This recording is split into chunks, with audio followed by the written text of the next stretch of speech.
ನಮಸ್ಕಾರ ಕನ್ನಡಿಗರೇ, ವಿಭು ಕ್ರಿಯೇಷನ್ಸ್ಗೆ ಮತ್ತೊಮ್ಮೆ ಸ್ವಾಗತ. ಶ್ರಾವಣ ಮಾಸ ಅಂದ್ರೇ ಹಬ್ಬಗಳ ಮಾಸ.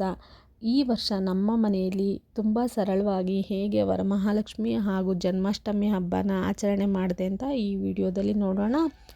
ಆಫೀಸ್ಗೆ ಹೋಗೋದ್ರಿಂದ ಭಾನುವಾರನೇ ಮನೆಯೆಲ್ಲ ಕ್ಲೀನ್ ಮಾಡಿ ಪಾತ್ರೆಗಳು, ದೇವ್ರ ಪಾತ್ರೆಗಳೆಲ್ಲ ತೊಳೆದಿಟ್ಕೊಳ್ಳೋಣ ಅಂತ ತೊಳೆದಿಟ್ಕೊಂಡೆ. ಇದರಿಂದ ನನಗೆ ಅರ್ಧ ಕೆಲಸ ಮುಗ್ದಾಗಾಯಿತು.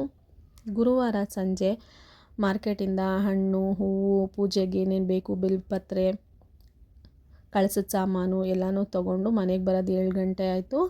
ಅವತ್ತು ರಾತ್ರಿಯೇ ಮತ್ತೆ ಮನೆಯೆಲ್ಲ ಒರೆಸ್ಕೊಂಡು ಪೂಜೆಗೆ ಏನೇನು ಬೇಕೋ ತಯಾರಿ ಮಾಡ್ಕೊಳ್ಳೋಣ ಅಂತ ಟೇಬಲೆಲ್ಲ ಜೋಡಿಸ್ಕೊಂಡು ಪೂಜೆಗೆ ಏನೇನು ಬೇಕು ಎಲ್ಲದನ್ನು ಎತ್ತಿಟ್ಕೊಂಡೆ. ನಾನು ಯಾವತ್ತೂ ಶುಕ್ರವಾರ ಬೆಳಗ್ಗೆನೇ ದೇವ್ರಿಗೆ ಸೀರೆ ಉಡಿಸಿ ಅಲಂಕಾರ ಮಾಡಿ ಪೂಜೆ ಮಾಡೋದು. ರಾತ್ರಿಯೇ ಕಳಸ ಎಲ್ಲ ಇಟ್ಕೊಳ್ಳಲ್ಲ. ರಂಗೋಲಿ ಎಲ್ಲ ಹಾಕಿ ರೆಡಿ ಮಾಡಿ ಇಟ್ಕೊಂಡಿರ್ತೀನಿ. ಬೆಳಗ್ಗೆ 4 ಗಂಟೆಗೆ ಎದ್ದು ದೇವ್ರಿಗೆ ಅಲಂಕಾರ ಮಾಡಿ ಪೂಜೆ ಮಾಡಿ ನೈವೇದ್ಯ ಮಾಡಿ ಬೆಳಗಿನ ಪೂಜೆ ಮಾಡಿ ಆಯಿತು. ನಂತರ ಅಡುಗೆ ಎಲ್ಲ ಮಾಡಿ ಹಬ್ಬದ ಊಟ ಮಾಡಿ ಸಂಜೆ ಮುತ್ತೈದೆಯರಿಗೆ ಕುಂಕುಮ ಎಲ್ಲ ಕೊಟ್ವಿ. ಈ ಸರ್ತಿ ಶನಿವಾರ ಹುಣ್ಣಿಮೆ ಇದ್ದಿದ್ದರಿಂದ ವಿಸರ್ಜನೆ ಮಾಡೋ ಹಾಗಿರಲಿಲ್ಲ. ನಾನು ಯಾವತ್ತೂ ಶುಕ್ರವಾರನೇ ವಿಸರ್ಜನೆ ಮಾಡೋದಿಲ್ಲ. ಶನಿವಾರ ಬೆಳಗ್ಗೆ 3ನೇ ಪೂಜೆ ಮಾಡಿ ವಿಸರ್ಜನೆ ಮಾಡ್ತಿದ್ದೆ. ಈ ವರ್ಷ ಹುಣ್ಣಿಮೆ ಇದ್ದಿದ್ದರಿಂದ ಶನಿವಾರ ವಿಸರ್ಜನೆ ಮಾಡೋಕ್ಕಾಗಲಿಲ್ಲ. ಶನಿವಾರ ಬೆಳಗ್ಗೆ ಎದ್ದು ಮತ್ತೆ ಪೂಜೆ ಮಾಡಿ ಆಫೀಸಿಗೆ ಹೊರಟೆ. ಮತ್ತು ಸಂಜೆ ಪೂಜೆ ಮಾಡಿ ಭಾನುವಾರ ಬೆಳಗ್ಗೆ ಮತ್ತೆ ಪೂಜೆ ಮಾಡಿ ವಿಸರ್ಜನೆ ಮಾಡಿದ್ದು ಈ ವರ್ಷ.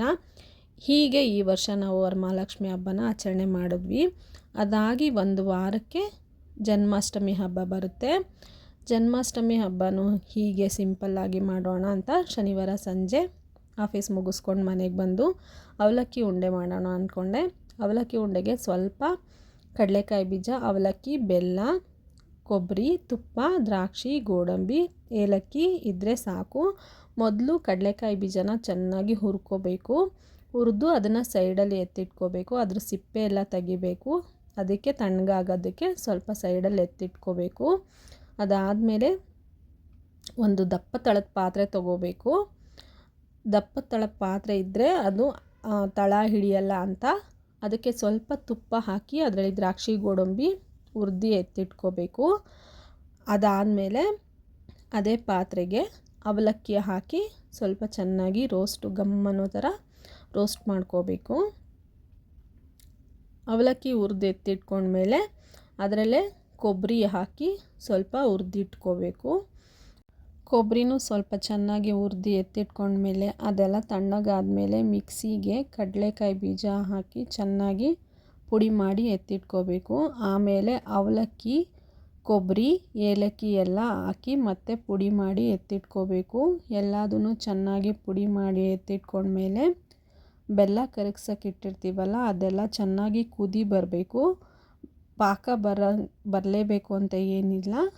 ಬೆಲ್ಲ ಎಲ್ಲ ಚೆನ್ನಾಗಿ ಕರಗಿದ್ಮೇಲೆ ಅದಕ್ಕೆ ನಾವು ಈ ಪುಡಿ ಮಾಡಿ ಎತ್ತಿಟ್ಕೊಂಡಿರ್ತೀವಲ್ಲ ಅದನ್ನು ಹಾಕಿ ಗಂಟು ಬರದೇ ಇರೋ ಥರ ಚೆನ್ನಾಗಿ ಮಿಕ್ಸ್ ಮಾಡ್ಕೋಬೇಕು. ಮಿಕ್ಸ್ ಮಾಡ್ಕೊಂಡ್ಮೇಲೆ ಅದು ಸ್ವಲ್ಪ ಗಟ್ಟಿ ಆಗುತ್ತೆ. ಅದನ್ನು ಒಂದು ತಟ್ಟೆಗೆ ತುಪ್ಪ ಸವರಿ ಎತ್ತಿಟ್ಕೋಬೇಕು.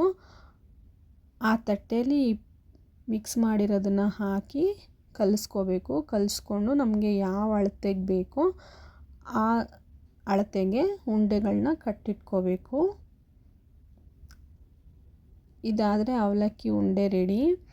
ಅವಲಕ್ಕಿ ಉಂಡೆ ಜೊತೆಗೆ ಪೊಂಗಲ್ ಮಾಡಿ ಸರಳವಾಗಿ ಕೃಷ್ಣಂಗೆ ನೈವೇದ್ಯ ಮಾಡಿ ಪೂಜೆ ಮಾಡಿದೆ. ಕೃಷ್ಣನಿಗೆ ತುಳಸಿ ದಳ ಅರ್ಪಿಸಿದರೆ ಸಾಕು, ಅವನು ತೃಪ್ತನಾಗ್ತಾನೆ. ನಾವು ಭಕ್ಷ್ಯ ಭೋಜನೆ ಮಾಡಬೇಕು ಅಂತಲೇ ಏನಿಲ್ಲ. ನಮ್ಮ ಕೈಯಲ್ಲಿ ಎಷ್ಟಾಗುತ್ತೋ ಅಷ್ಟು ಸಿಂಪಲ್ಲಾಗಿ ನಾವು ಕೃಷ್ಣನ ನೈವೇದ್ಯ ತಯಾರು ಮಾಡ್ಬೋದು. ಕೆಲಸಕ್ಕೆ ಹೋಗೋ ಮಹಿಳೆಯರಿಗೆ ಎಷ್ಟು ಸಾಧ್ಯವಾಗುತ್ತೋ ಅಷ್ಟು ಸರಳವಾಗಿ ಮಾಡ್ಬೋದಾಗಿದ್ದ ಅವಲಕ್ಕಿ ಉಂಡೆನ ತೋರಿಸ್ಕೊಟ್ಟಿದ್ದೀನಿ. ಹೀಗೆ ನಮ್ಮ ಮನೆಯಲ್ಲಿ ಹಬ್ಬಗಳನ್ನ ಆಚರಣೆ ಮಾಡಲಾಯಿತು ಈ ವರ್ಷ. ನಿಮಗೆ ಈ ವಿಡಿಯೋ ಇಷ್ಟ ಆಗಿದ್ದರೆ ಲೈಕ್ ಮಾಡಿ, ಶೇರ್ ಮಾಡಿ, ಸಬ್ಸ್ಕ್ರೈಬ್ ಮಾಡಿ. Thanks for watching. मन मंदिर में सजे बिहारी, मनमोहन तेरी छवि अति प्यारी. मन मंदिर में सजे बिहारी, मनमोहन तेरी छवि अति प्यारी. बंसी बजैया